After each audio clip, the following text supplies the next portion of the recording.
नमः शिवाय ओम नमः शिवाय ओम नमः शिवाय ओम नमः शिवाय ओम नमः शिवाय ओम नमः शिवाय ओम नमः शिवाय ओम नमः शिवाय। श्री शिवाय नमस्तुभ्यं श्री शिवाय नमस्तुभ्यं श्री शिवाय नमस्तुभ्यं। भक्तगण भगवान शिव कथा के रसतत्व का ध्यान से श्रवण करें एवं भगवान शिव पर दृढ़ भरोसा करें। आपके समस्त कार्य भगवान शिव की कृपा से निश्चित पूर्ण होंगे, इसमें संदेह नहीं है। बोलो भोलेनाथ भगवान की जय, माता पार्वती नंदी बाबा की जय। श्री शिवाय नमस्तुभ्यं श्री शिवाय नमस्तुभ्यं श्री शिवाय नमस्तुभ्यं। अथ 10वां अध्याय ब्रह्मांड की स्थित स्वरूप आदि का वर्णन।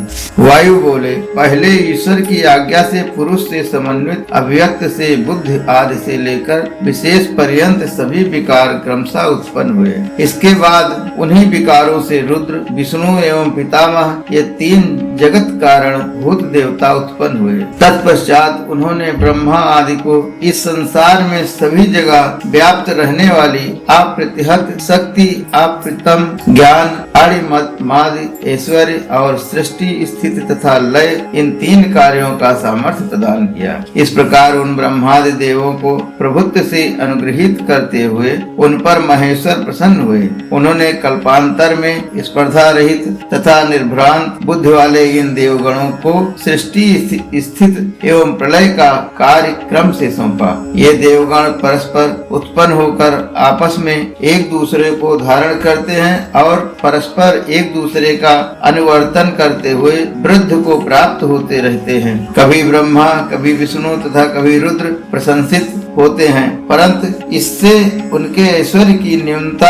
अथवा अधिकता नहीं होती है। दुराग्रह से युक्त मूर्ख लोग वाणी से उनकी निंदा करते हैं और उस अपराध के कारण वे दूसरे जन्म में राक्षस और पिशाच होते हैं, इसमें संदेह नहीं। वह चतुर्व्यूह रूप महेश्वर देव तीनों गुणों से परे कला युक्त सबको धारण करने में समर्थ तथा शक्ति की उत्पत्ति के कारण है। लीला मात्र से जगत की रचना करने वाले वे शिव जी, ब्रह्मा आदि तीनों देवताओं, प्रकृति तथा पुरुष के अधीश्वर के रूप में विराजमान रहते हैं। जो परमेश्वर सबसे परे नित्य तथा निष्कल है, वह ही सबके आधार, सबकी आत्मा तथा सभी में अधिष्ठित है। अतः महेश्वर, प्रकृति, पुरुष, सदाशिव, भव, विष्णु, ब्रह्मा ये सभी शिवात्मक हैं। प्रधान से सर्वप्रथम बुद्धि, ख्याति, मति तथा महत्त्व उत्पन्न हुए। पुनः महत्त्व के संक्षोभ से 3 प्रकार का अहंकार उत्पन्न हुआ। पंच महाभूत, पंच तन्मात्राएं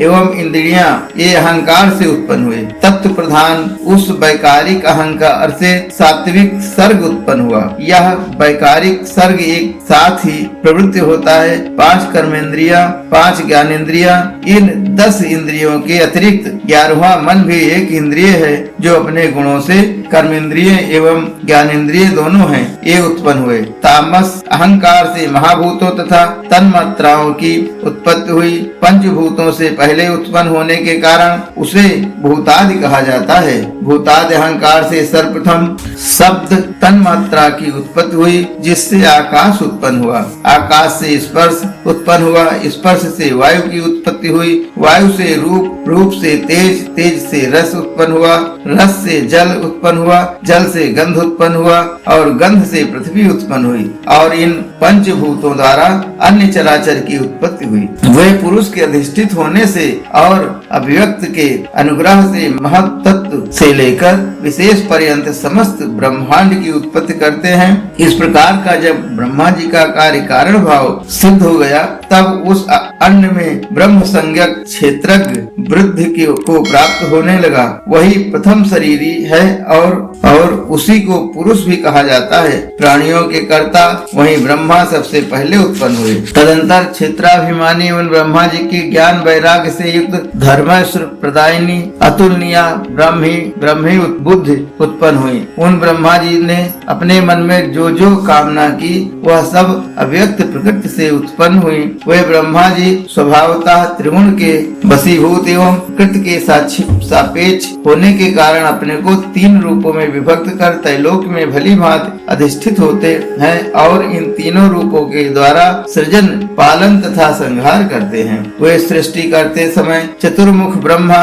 लय काल में रुद्र तथा पालन काल में सहस्त्र सिर वाले पुरुष विष्णु कहे गए हैं। स्वयंभू परमात्मा की ये तीन अवस्थाएं हैं। उन विभू के ब्रह्म रूप धारण करने में सत्व गुण तथा रजोगुण, संहारक काल स्वरूप धारण करने में रजोगुण एवं तमोगुण तथा विष्णु रूप धारण करने में सत्व गुण की कारणता कही जाती है। ये गुण बुद्ध के तीन प्रकार हैं। वे ब्रह्मा के रूप में लोकों की रचना करते हैं, रुद्र रूप में लोगों का संहार करते हैं और ब्रह्मा विष्णु रूप में अत्यंत उत्कृष्ट रूप में स्थित रहकर पालन करते हैं। यही उन विभू का तीन प्रकार का कर्म है। इस प्रकार तीन रूपों में विभक्त होने के कारण ब्रह्मा त्रिगुणात्मक कहे जाते हैं तथा चार भागों में विभक्त होने के कारण वे चतुर्भुज, चतुर्व्यूह कहे जाते हैं। वे सबके आदि होने से आदि देव तथा अजन्मा होने से अज कहे गए हैं। वे सभी प्रजाओं की रक्षा करते हैं, अतः प्रजापति कहे गए हैं। सुवर्णमय जो मेरु पर्वत है वह उन महात्मा का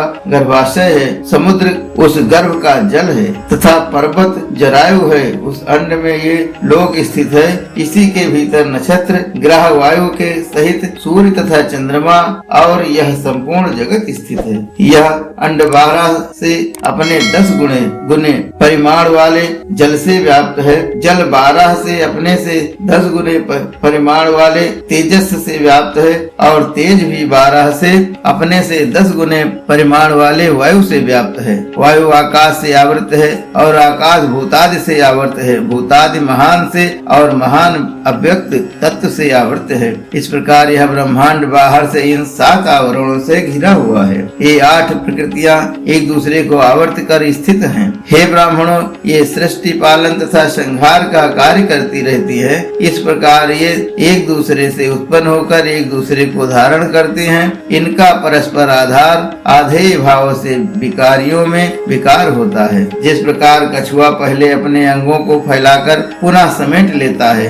उसी प्रकार व्यक्त भी विकारों को सृष्टि कर उन्हें पुनः समेट लेता है। यह संसार अनुलोम क्रम से अव्यक्त से उत्पन्न होता है और प्रलय काल उपस्थित होने पर प्रतिलोम क्रम से विलय को प्राप्त होता है। काल के प्रभाव से ही गुण सम और विषम होते हैं। गुणों में साम्य की स्थिति में लय समझना चाहिए और वैषम्य की स्थिति में सृष्टि कही जाती है। यह घनीभूत महान अंड ब्रह्मा की उत्पत्ति में कारण है। यह ब्रह्मदेव का क्षेत्र कहा जाता है और ब्रह्मा क्षेत्रज्ञ कहे जाते हैं। इस प्रकार के हजारों ब्रह्मांड समूहों को जानना चाहिए। प्रधान के सर्वत्र व्याप्त होने से ये ऊपर नीचे तथा तिरछे विद्यमान हैं। उन सभी स्थानों में चतुर्मुख ब्रह्मा, विष्णु और रुद्र स्थित हैं, जो शिव का सानिध्य प्राप्त करके प्रधान के द्वारा सृजित किए गए हैं।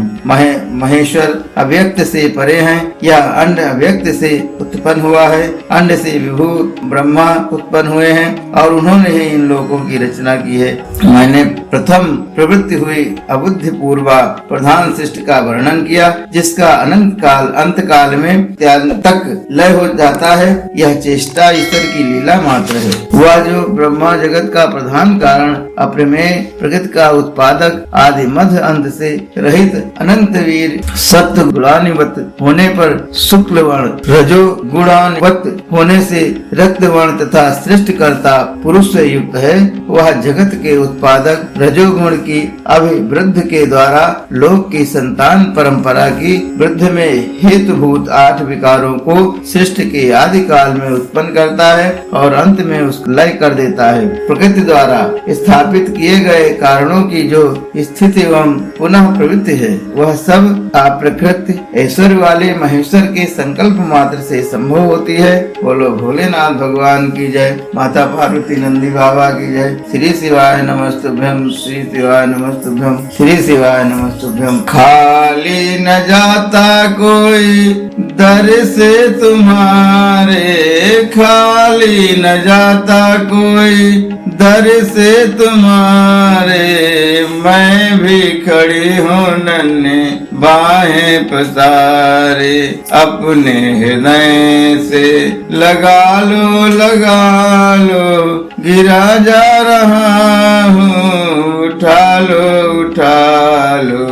प्रभु अब अपने दरबार से न टालो। गिरा जा रहा हूँ, उठा लो। हर हर महादेव, हर हर महादेव, हर हर महादेव।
कर्पूरगौरं करुणावतारं सुधारतारं भुजगेन्द्रहारं सदा